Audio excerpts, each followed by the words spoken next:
Hi guys, welcome. My name is Amanda for those of you that are new to the channel. For those of you who've been here before, welcome back again into Friends and Family Gear Day. So I do a little bit of canning. As you can see, that's pressure canning and water bath canning behind. Majority of what's here on this side is all pressure canned, and what's here is mostly water bath because that is the fruit area. Today we're going to be doing some meal in a jars, and we're going to be downscaling them, not upscaling them, we're downscaling them. We're going to be making smaller meal in a jars. For those of you who are maybe a one or a two person family who perhaps get tired of eating the same thing over and over again, and when we're doing bigger batches, we tend to have a lot of the same thing on the shelves, and so we do get a little bit, our taste buds get a little bit tired of eating the same thing. So I'm going to mix it up, and I'm going to do it really simply. I have 12 half-pint jars, little guys, okay? I also have some pint-sized jars as well. But this is the size that we're mostly going to be using today. This is a meal in a jar for one, okay? Pretty simple. So we're going to be using basic ingredients that are often found in people's pantries and cupboards that are not too expensive, so keeping the budget down as well, which is also something that we all need to be aware of today. And then we can either add some little extras to them when we have reheated the meals, maybe pasta, maybe rice, maybe vegetables, mashed potatoes, etc. Or we can also just have whatever it is in the jar. They are full, complete, wholesome meals as well. So I am going to be following the guidelines from the National Service or National Centre for Food and Home Preservation, which is based in the US, and that's where I get my guidelines from. These are not, and I will put the disclaimer straight up there, I am not using an approved recipe except for one of them.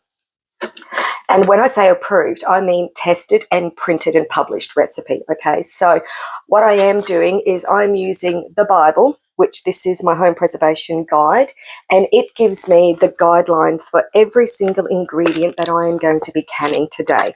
And it gives me the times that I need to cook them and whether they're hot packed, cold packed, whether or not they're in pints, quarts, etc.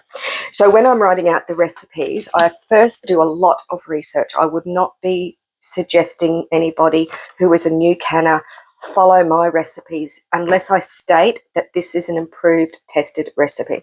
So if you're a new canner, then I suggest you follow the guidelines set out by like a recipe and follow it to the T until you've been canning for, I don't know, 6 months or a year continuously, and you've developed the skills and you recognize when things are safe to do or not safe to do. And you know that when you start to perhaps read recipes or watch somebody else making a recipe, and immediately you've got little alarm bells or red flags going off in your head going, I don't know whether that's all right or not. So if you're new, I would recommend you stick to a standard recipe that is printed, documented to be safe and has been tested and published. My recipes that I'm going to be sharing with you today are for those who have done maybe a little bit of canning, maybe have an understanding of what safe food practices are when it comes to canning, and can also differentiate and make their own decisions. It's your kitchen, it's your rules. There are rebel canners out there, and there are people who are very strict, sticking to all the guidelines, want to see a published document, etc. I'm somewhere in the middle. I like to see my guidelines for times, and I try to stick to them. And when I say try, I really do try to stick to them as best I can. Not only do I use the guideline, I also check the website. They also have a website. The co-op have a website as well, and I can put a link in the description. I think a lot of canners would know that link, but I will add it in the description. And with the website, they update it occasionally, and they put up an update. And they did put up an update recently in June in regards to stock powders, so our beef stock powder, chicken stock powder, etc., that we do use in our recipes. And we use stock powder when we are adding flavour to soups or chicken dishes, beef dishes, whatever we're making, but to increase the flavour of that dish when we're pressure canning instead of using just basic water. Another little tip that people may not know is quite a lot of the stock powders contain MSG. And that's why it tastes so much better when you do add the stock powder. But some people may be allergic to MSG, which is why we make our own stock as well. So it's up to you whether or not you use a powdered stock or not. But the recommendations that were released in June of this year suggest that all stock powders must be reconstituted with water prior to using them in the jars. Okay, so we can't just add our stock powder in replacement of, say, flavour. That being said, am I going to continue to use stock powder when I'm making meal in a jars or my particular recipes? Maybe, not always, and not in this case. You will see me using stock powder. And the reason I'm doing that is because these meals that I'm making also contain a substantial amount of water. And so during the cooking time, not only will the meat release water, but there's also water added. It's not a density issue and it's not an acid issue. I'm pressure canning all of these, and none of these recipes, except maybe the butter chicken one, may be considered to be a little bit on the denser side, but that's not a problem because it's a standard recipe. It is a published recipe and it's from the ball book itself. Okay, so when I do the butter chicken, you'll see that recipe as well. I'm not sure if I'll get to that one today because I want to do the meal in jars instead. So I just thought I would mention that I do look up and do research prior to doing any of my recipes and before I set any times. So I have notepads all over the place, scrawled with times on different things that I'm making. And today I'm doing a lot of vegetables. And so before I created the recipes for doing my meal in a jars, and there's lots out there, have a look, Google them, there are books on them as well. I have a book here, which is eating out of a jar for 365 days a year. That's interesting. It's 1 year in a jar. So, it's an interesting book. But what I do is I go through and I look at all of the ingredients that I'm going to be adding to my jars: tomatoes, onion, peas, corn, mushrooms, stock, and then the meat themselves. And I look at the times for processing them, and then I go to the longest time. And the longest time in this instance is meat. And it's most likely always going to be your protein, your meat, or it will be seafood. That's 100 minutes for most things except prawns and clams. They're slightly different, but most of your seafood, your fish and things like that is 100 minutes for your half pints, and it's not recommended to go any higher than a pint anyway. Alrighty. Let's get on to making the recipes. That was just my little disclaimer so everybody is well and truly clear. This is my way of canning. It may not be your way. If you're not comfortable canning this way, that's quite all right. You can either continue to watch or you can switch off now. That's fine. But I'm just letting everybody know that it's my kitchen, it's my rules, it's what I'm comfortable with. And I'm happy to share those recipes with those that are interested. Am I happy to print them out? I'm not quite sure yet. If it's in the description, and I will put a link under here and let you know if I have put them in the description, because I definitely don't want to do anything wrong, okay? But I am not doing something that is unsafe. I am using the standard guidelines, and I am ensuring that my family and my extended family and anybody else that is watching these videos are going to be safe when they use these recipes. You just won't be able to find a researched, peer-reviewed, journaled article about them. And that's mostly to do with the funding situation in some of the places that do set out standard guidelines. There is limited funding for testing. In the EU, there is a lot more testing still occurring. And if I can get my hands on an EU book or information as far as checking some times on them to see if there's any further updated ones, I will again let you know when that happens. But we're going to stick with the Australian food safety standards, as well as using the standards that are from the cooperative extension of the University of Georgia. And we're going to be using the National Centre for Food and Home Preservation guidelines for timing. Let's get going. We're going to start off with the chicken, and all of these chicken dishes are going to be pre-cooked. That's because I have ugly chicken already on the shelves, okay? It's a texture thing. Ugly chicken shreds really well, and it's really good to use in burger patties and things like that, but it doesn't hold up really well in a meal.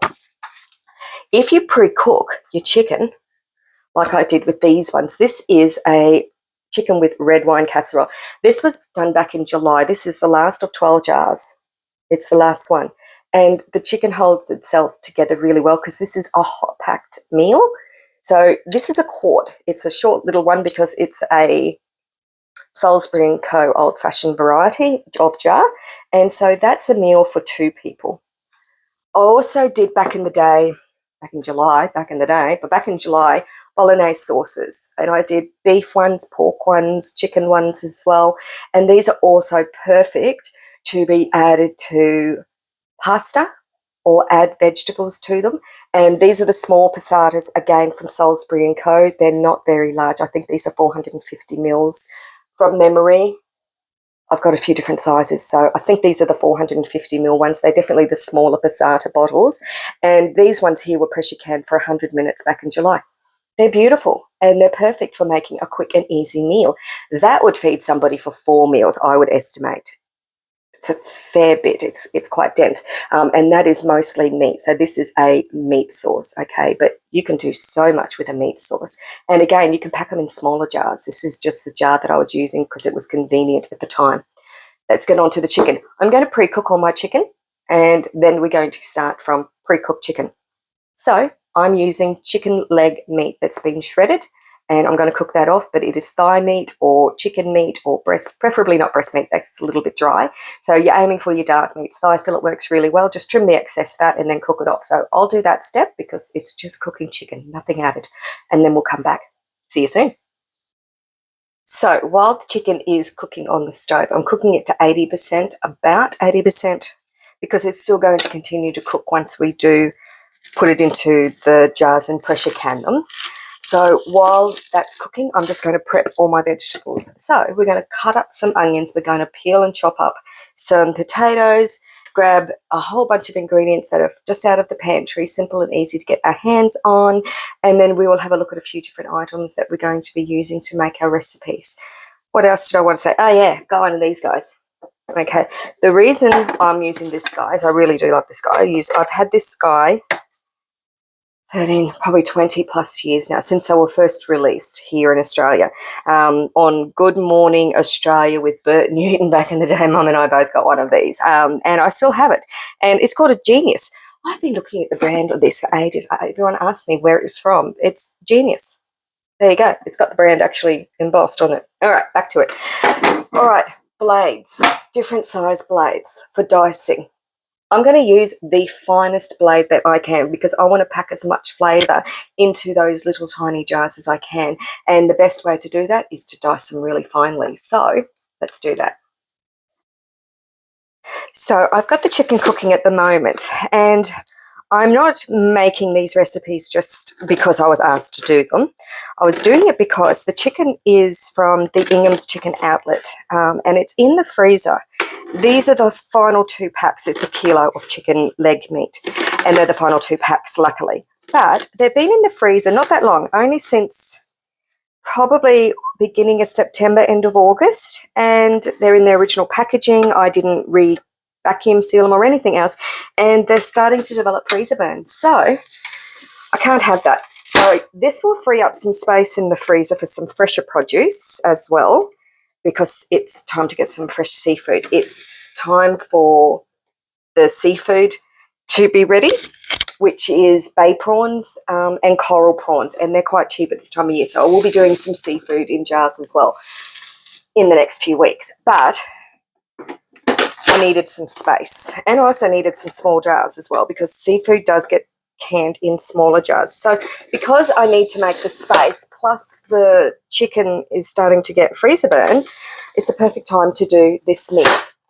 This machine, I do love it. It's one of my all-time favourite cooking appliances because I don't need to have power for it, and it comes in a variety of size blades and things like that, but it is pretty hard on my wrists. But even still, it does a very fine slice or dice, as well as other things, in a very short amount of time, and it's very easy to clean these up. There's lots of different ones of these available. I just stick to the Old Faithful. Alrighty, that's our onion. I'm using red onion because that's what I have. So we've got some diced up red onion. I've got some tomato, peas, carrots and corn. Simple frozen peas, carrots and corn. I've checked the processing time for these particular vegetables. They're all within 40 minutes. That's perfectly fine. I also have some fresh frozen corn as well. I've got some capsicums. The only capsicums we have are ones that have already been pressure canned, so that's what we're going with. So if you've got fresh capsicum, use fresh capsicum. It makes no difference at all. Rightio, let's get the chicken. Now we're going to be doing essentially a raw pack, so doesn't matter what temperature we're not going to start with a warm pressure canner or anything like that. we are going to be using just room temperature jars, preferably the wide mouth jars if you have them. If you don't have them, it's okay. It just makes it easier to get the meals out. But I mean, I have only got a few reserved. They're usually used for salmon, so I don't have a huge quantity of the wide mouth jars, but instead I'll be using the Salisbury & Co ones because they're actually just as wide as the jar themselves. There's not a lot of difference, so they're an easy swap out as well, but they're just a standard size lid. Okay, so I'm just going to get all my jars organised. All of the recipes that I've made or am using all begin the same. Fill your jars with your chicken first, okay? So I've got a kilo of chicken meat, so my average is 80 grams per serving. That is the recommended amount of protein for a meal for an adult, so 80 grams approximately across all these jars. So that there is 80 grams of chicken. Seems like a lot, doesn't it? But by the time we add our spices and our flavourings, we can end up with a decent meal that we can then add something else to, potatoes or vegetables or pasta. Okay, I'm going to reserve, this is the liquid that came out of the cooking of that chicken. I just cooked the chicken in a fry pan on the stove with a teeny bit of avocado oil, and that's the resulting liquid that is expelled. So I'll be saving that to be using as the stock for these meal in the jars, all right? So we're going to be doing 9 of them. It's not too bad, out of a kilo. Rightio, let's get some flavour, and these are going to be assorted. They're not all going to be the same flavour, which is quite good as well, so you don't get bored eating exactly the same flavours over and over again. Let's start with a nice chicken and gravy style. So this recipe is based loosely on the ball recipe. It has some adjustments made to it, just that suit our taste better, but you will find a chicken and gravy style recipe in the ball book or on the ball website instead. Okay, so we begin with our chicken, and the first ingredient they have is celery, half a cup. Once again, I don't have celery, but I do have dried celery, so let's hydrate some of that. So I could go out to the garden and get some celery, but I had some dehydrated celery. So you can't use dehydrated, or shouldn't use dehydrated foods unless they've been rehydrated. So I'm just going to add some boiling water and rehydrate this celery. So the reason you shouldn't use dried ingredients in your canning is because they will suck up the water out of your recipes and can alter the headspace, as well as make the recipe unsafe, so quite dry as well, so they draw that liquid out. So if you are going to use dried mushrooms, celery, whatever, you should rehydrate them first, which is exactly what I'm doing. So while that's rehydrating, I'm going to start with the garlic. So I have got some crushed garlic, and I just need half a teaspoon. I'm going to do 3 different meals, 3 different types of meals, so I'm just going to do the first 3, which will be half a teaspoon of crushed garlic. This is added to our chicken. If you've got fresh garlic, that's just 1 clove or half a clove. I'd say half a clove. Okay.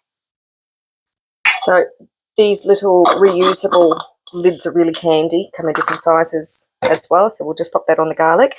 So we've got our garlic. Let's add some onion because we need some flavour in this as well. So I'm going to be using onion powder, and I'm going to use 1/4 teaspoon because I'm going to end up with more flavour using the powder. It's more concentrated than if I was to use the fresh onion. We are going to use the fresh onion, just in a different ingredient, in a different recipe. This is going to be like a chicken and gravy, which you can then serve with mashed potato and vegetables as well. So it's kind of like a roast chicken and gravy, I guess. Some pepper, again about 1/4. It's up to you whether or not you want to go more. This is white pepper, so it's a bit hot, so I might just do about 1/8.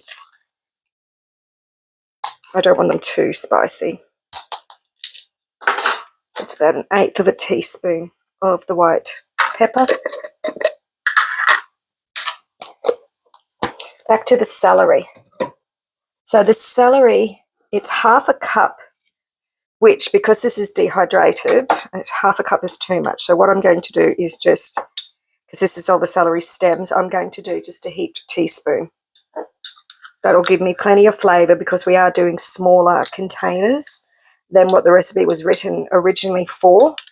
Because like I said, this is an adaptation of a ball recipe, which was for a quart. But, you know, this is significantly smaller. So that's our celery. Potato. Okay, I've got my diced, peeled and sliced and washed potatoes, and I've diced them the next size up with the dicer. So they're a little tiny, maybe 1 centimetre cubes. All right, so each of these little jars can get themselves a nice heaped teaspoon into each of them of the potato. As that cooks down, it'll thicken as well. All right, but there's our vegetable component that started to be added to our meal in a jar. Mixed vegetables, okay, frozen mixed vegetables, peas, carrots, corn. I'm going to also add just a spoonful into each of these, maybe 2 spoons because they're a little bit lacking of size.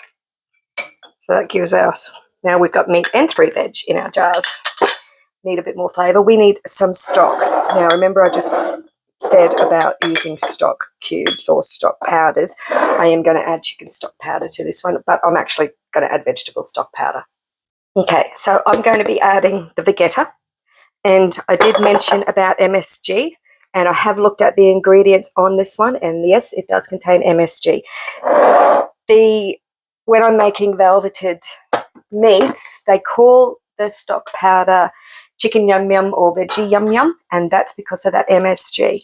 So in each of our little jars, this is to replace the salt.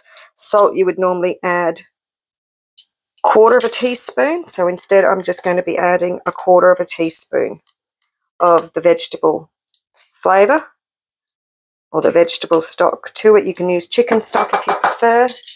You can just use normal salt if you'd prefer not to add this. We're trying to get as much flavour into these jars as possible. There's no point making these meals if they don't get eaten.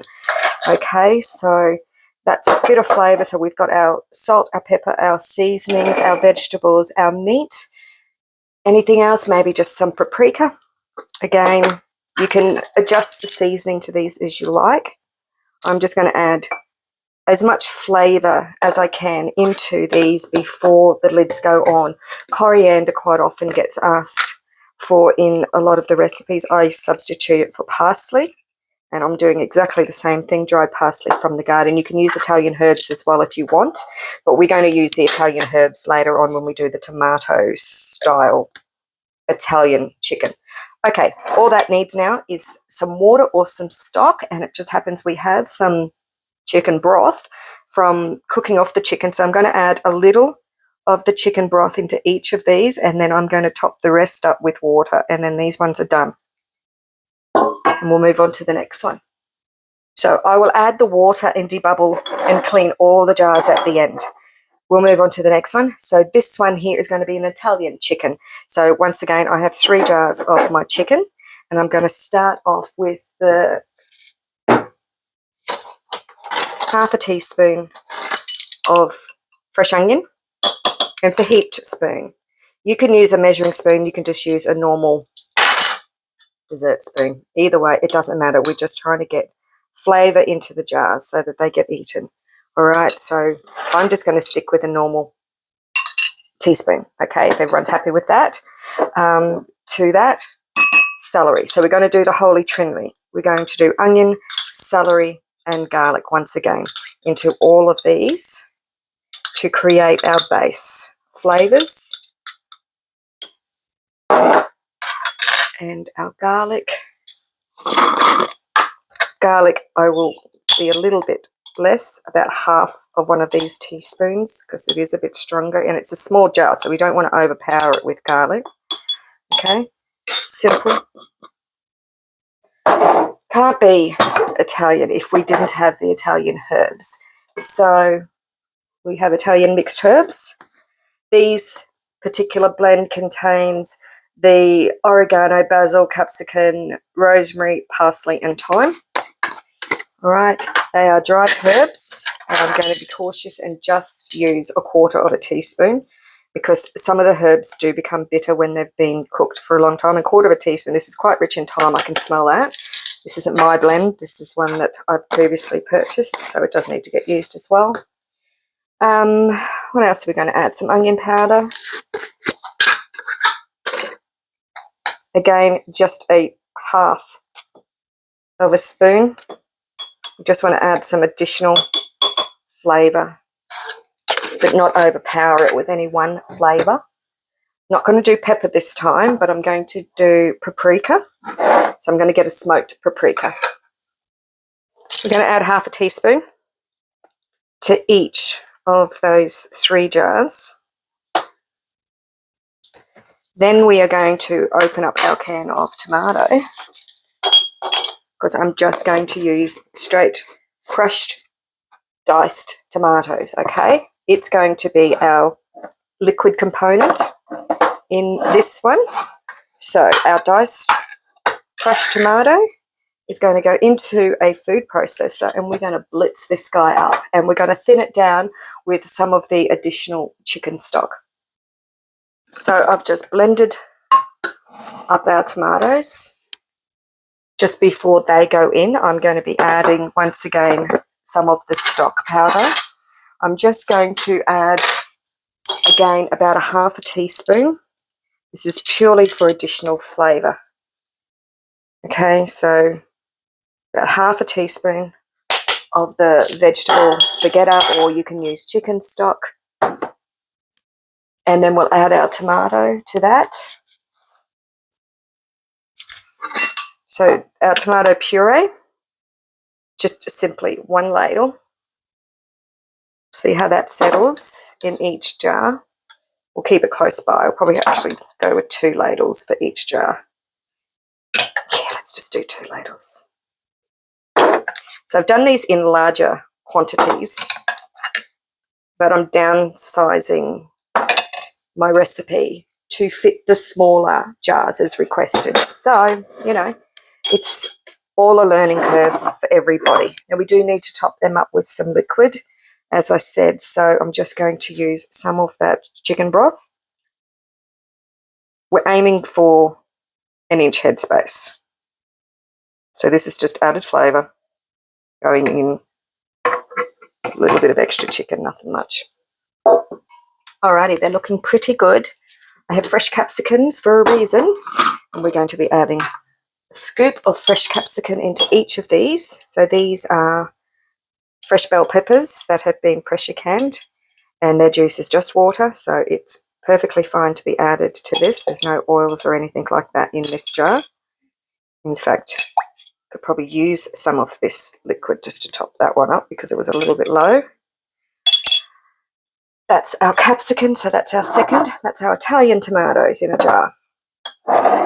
Italian chicken tomato, chicken cacciatore, you call it whatever you like.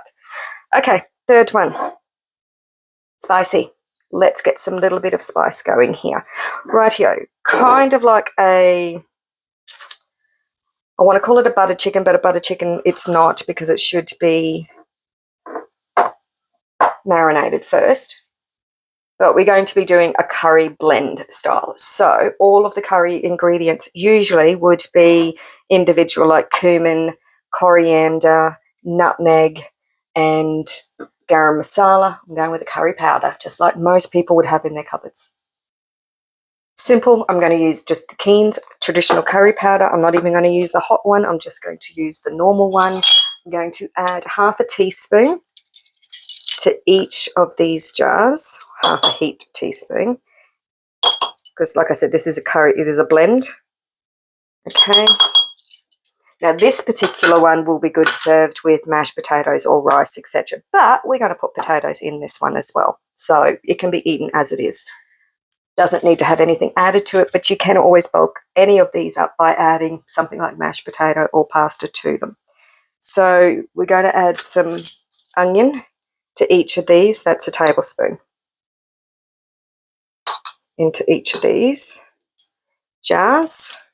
Now, what would a curry be without vegetables? So let's get in some mixed vegetables as well. Like I said, meal in a jar. Preferably you can just reach for a jar when you come home from work or when you're going to lunch and you just want something really simple. So I'm just going to finish using all of those mixed vegetables. So that was 150 grams of vegetables that I've used to do these 6 recipes that have got the mixed vegetables in them. So not very much at all, just 150 grams. Okay, I got a little bit of celery left. We can't waste that. We'll put that in as well. So we've just got a little bit of celery left. I'll just put all of that in each of the jars as well. So when you're doing pressure canning, yes, there are safety standards that we must adhere to, but then there's also slight wiggle room with the standards as well, just a little bit of wiggle room. And it depends on what you're comfortable doing. Are you comfortable not following a peer-reviewed journal article, printed recipe? Are you comfortable following guidelines that specifically are separated with each individual ingredient, and from that you form your own recipes? Providing that what you're doing contains generally 50% solids and 50% liquid, then you're within the guidelines. By the way, that was a tablespoon of diced up potatoes because they're diced up. Now I've got to make mashed potatoes with the remainder of them. Okay, and so once again, now we just need to add the liquid. Now, this is a curry. Let's get this tomato in there. 1 ladle is enough because we are going to have to thin this down with additional water this time as well. So am I adding stock to this one? It needs salt, definitely, so we might as well add. It's my go-to instead of adding salt if I don't have to. If you want to just add salt and pepper, then that's okay. You can do that as well. I'm trying to, like I said, impart as much flavour into these. And as the chicken finishes cooking, it will release liquid as well. There is that. Alrighty. That's it. Done. We just need to get the kettle boiling and we are going to top these up with some hot water. We are going to clean all their rims first. We also need to debubble as well. So I'm just going to add enough liquid. This is just off the boil. So I come up to my 1 inch headspace. You can make it 1.5 inch headspace. It's up to you. Preferably, I like 1 inch for the wide mouth. The narrow tops tend to have the capacity to siphon, so I like to keep them a little bit less than the 1 inch, but we still need to debubble yet, so we'll see how we go. Okay, that's our water. We'll get the debubble tool out.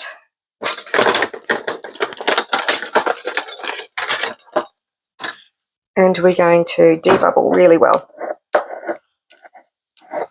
And we will just compare and check our measurements before we clean off all of the rings and the rims. Get our new tops unused because we are pressure canning. So I will definitely be getting some new tops out.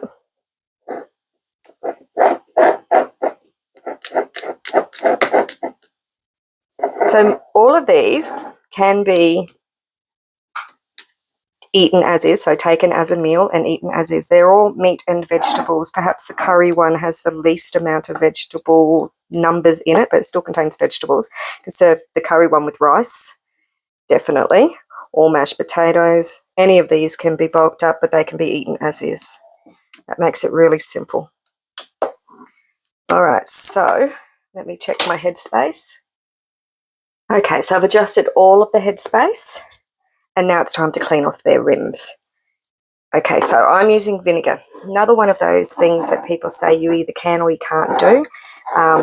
This product contains stock as well as meat, which contains fats and oils. So I don't want any of that running the risk of not sealing my jars.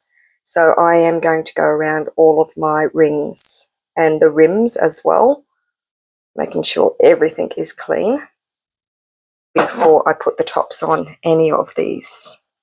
So I'm using vinegar, but it's the same thing with a lot of the rules in canning. You will find there are different opinions for different things. The reason they say some people suggest not to use vinegar is because they believe that it can impair the sealant of the lid's sealing. It reacts with it in a way and prevents them sealing. Some people still prefer to heat their lids. It's not required. Most of the companies have since changed the compound that they use in the manufacture of the lids, and so they no longer require them to be heated before use.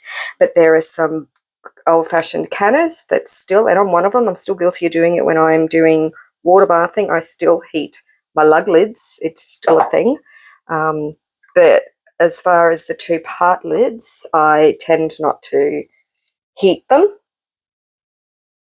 Manufacturers say not to. I don't have too many issues. I do have the odd one that doesn't seal, and it normally would not seal because of either siphoning, and that's usually during winter because of the different temperatures when it comes to cooling the canner down, or I may remove something when I should have left it in the canner a little bit longer perhaps. So I can have some issues with that, and I've had issues in the past with chipped jars that I haven't realised have been chipped. Even though I've gone through this process, I've not noted a damaged jar. So you notice it when something doesn't seal. So making sure when I'm doing these that all of them are cleaned and definitely no chips on those jars. Okay, new tops. So White Mouse, which reminds me that Black Friday sales are on, so it's time to restock on some of our needed canning items, and that includes some of these tops. I've got plenty of standard size. It's the wide ones that I use the most and need to replace and get a few boxes of them. I don't think I've got too many spare wides. Well, I'll take that back. That's a huge big box full of them. Perhaps I don't need too many lids after all. Okay, let's get the rims on. Now, when you're canning, of course, you can't put stickers, labels, whatever. Makes it difficult to know what is what when it comes to what's inside your jars, especially if they look very similar, like these two look very similar. We've got a curry here, and we've got a Italian here, and then we've got our first one here. I actually have this marker, garden marker, and it works fabulously. All I'm going to do is write curry on the tops of these. Does not affect them getting pressure canned by writing on the lid. I'm not writing anything else just in case they fail. This is Italian. I'll continue to write these. Then we put our rings on. Once they stop spinning, we stop tightening, so finger tight only. And then this is what I like about doing this style of pressure canning. I'm not stressed about time. I'm not stressed about having my pressure canner going and pre-warming and doing all of that. If I get distracted and have to go and do something, because it looks like a storm's building out there, if I get distracted, need to go and do something, I don't have to worry about, is the pressure canner going to overheat or run dry, anything like that, while I'm at this process. Everything is just getting filled in the jar very simply, although there is method in everything that I've done. You know, from which vegetables I've chosen to use to the spices, etc., that have been used, and how much chicken and how much liquid is added. Okay, that's our jars. Remembering that that chicken is 80% cooked, so it will release further liquid as well during the cooking process. So the liquid is at the at the 1 inch level, but no higher than that. And these are going to continue to release a little bit more liquid. So you do need to have that 1 inch headspace, so it allows for that extra liquid to be created by the meat. Otherwise, you will end up with a lot of siphoning. So you don't want to overfill your jars. That's why we've got that headspace. Into the pressure canner, they can all go. Now I'm using my Presto canner. Please follow the instructions to how to set up your own canner. I have 3 quarts of liquid in the bottom of mine, and I can fit all of these on the bottom. So I'll do just that. So I have all my jars in my pressure canner. I've just turned on the stove. So this is just lukewarm water. It's not hot at all. It's now going to come up to temperature. I'm going to put my lid on and I'm going to vent my canner. And then once it comes up to pressure, I will put my weight on. Now with the lid of the Presto, this guy here, just ensuring it's nice and tight. If this comes loose, you end up with lots of steam, and it is easy for it to come loose with use. So just ensuring that particular, which is your release valve. So making sure that one is tight, making sure that you can see clearly through that, which is your steam chamber. This one here is where your steam gets released, so ensuring you can see through that guy, and then checking your seal to make sure there is no cracks and that it's fitting properly, and then this is all ready to go onto your canner. So that didn't take long. So then it's in the pressure canner coming up to pressure. Once it comes up to pressure and it's vented, we can start the timer. The question is, how long am I going to be cooking on for? Well, that's the thing. There is no time for half pint of poultry. For poultry, there is the times for quarts and for pints. For boneless poultry, it's 75 minutes, and for bone-in, it's 65 minutes. Now, when you are cooking with a quart, it is 90 minutes, and when you're cooking with a pint, it's 75 minutes. And they do say it's 20% difference in time. So technically, I could say it's 20% less than that 75 minutes, and I could potentially cook them for 60 minutes and it'd be safe. There is no recipe that I have found for poultry that is 60 minutes. The closest I've come is stock. That doesn't count, okay, because this is whole chicken in there as well. I'm erring on the side of caution, and I'm ensuring that I have a safe product. And even though I know they're only a half pint, they're also going to get the full 75 minutes. It doesn't matter whether it's a quart or a half quart, a pint or a half pint. It's the same when it comes to seafood. It doesn't matter whether it's a pint or a half pint. It is still 100 minutes. So I use the same example when it comes to chicken. Doesn't matter whether or not it is a pint or a half pint. For me, I'm going to cook it the same amount of time. Okay, 75 minutes in that pressure cooker. You know, that's safe versus cooking it under and it not being safe, and potentially I make somebody either in my family or one of you guys unwell because you've eaten something that hasn't been properly pressure canned and hasn't come up to temperature. So we're going to do the right thing. We are going to cook them for 75 minutes and then come back. Let's have a look-see and see what they're like once we've done the pressure canning. Am I going to open them and cook with them? No. I'm going to put them in my cupboards or on my pantry shelves for the family to have while I'm not here. But like I said, I have done larger versions of these, and a perfect example is that chicken casserole, and it has been made with the potatoes, the mixed veggies, the onion, the corn, and the chicken, and it is scrumptious. Everybody has eaten it. This is the final jar, and I don't have any left. So that was what I was going to be doing, was another red wine casserole. But I figured I'd do that closer to the cooler side of the year again. Once we start to get through summer, I'll start to do the winter warmer type meals again. And this is just a light meal to have at the end of the day in the evening, or like I said, for lunch.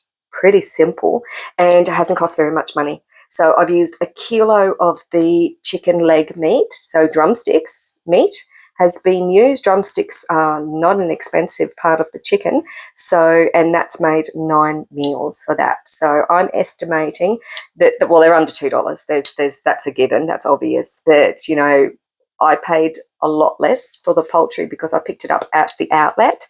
But if you were to pick up leg meat, I'm assuming similar to thigh meat, we're going to go with it's $10 a kilo maybe. And so each of those has cost about $1.10 in the poultry alone and then just a few other ingredients, about $1.50. You know, still either way, it's a lot cheaper than picking up a meal or something while you're at work for lunch, and just grab and go, and it's simple and you don't have to think about it, and you've got yourself a nutritious meal. Also, for those that don't eat larger quantities as well, you can reduce the amount of protein in those meat dishes as well, as I've done in some of my own, when I'm doing fish, for example. So the trout or the salmon, these are one whole trout. When I do a trout, I couldn't eat a whole trout if I wanted to. It's not possible. These are 3 to 4 meals for me. They're half pints, okay? So they weigh, what do they weigh? Well, I've got to take the jar off, don't I? There, that. 215 grams. So 200 grams. Okay, that's 3 to 4 meals for me. You know, it's salmon. It's pretty rich. It's also not particularly the most inexpensive protein that we can purchase, but I don't eat chicken, beef, pork, or any of those things. I do eat seafood, which reminds me I need to get down to the seafood market because of the prawns. Alrighty, we'll come back once that's ready. Okay, so out of the canner are all of our meal in the jars. These are all the small half pint ones that we made earlier. This is the chicken and gravy, so chicken, veggies and gravy. Italian chicken, so tomato chicken, Italian herbs, and our curry chicken. All done. All chilling now, ready to go on the shelves. Quick, easy meals, didn't cost much. Quick and easy meals, haven't cost very much money at all. Better still, much healthier options for grab and go snacks on the go. Alrighty, thanks very much for joining me. Bye now.